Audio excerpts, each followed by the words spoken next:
Taste the Daily.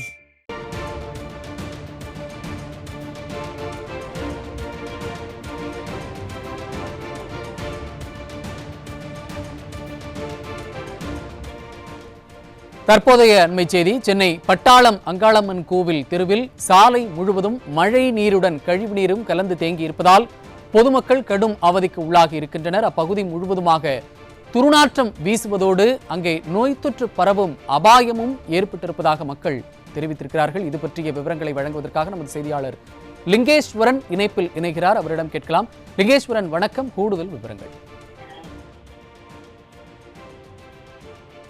வணக்கம் சையத்.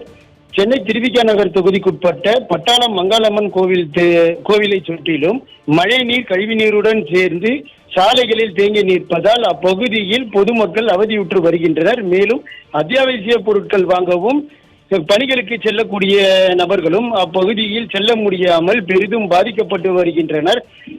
மேலும் KM garden பகுதியில் உள்ள 15 தெருக்களிலும் தொடர்ச்சியாக 3 நாட்களாக தேங்கி நிற்கும் மழை நீரால் அப்பகுதி மக்களின் அத்தியாவசிய வாழ்க்கை பாதிக்கப்பட்டு நோய் தொற்று பரவும் அபாயம் ஏற்பட்டு வருகிறது.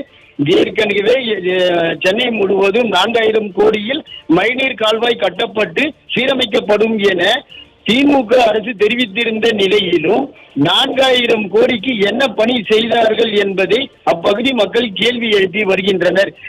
ஒவ்வொரு மழைக்கும் இப்பகுதியில் சாலை முழுவதும் மழைநீர் தேங்கி நிற்பதால் பொதுமக்களின் இயல்பு வாழ்க்கை பாதிக்கப்படுவதோடு நோய் தொற்று பரவி வருகிறது.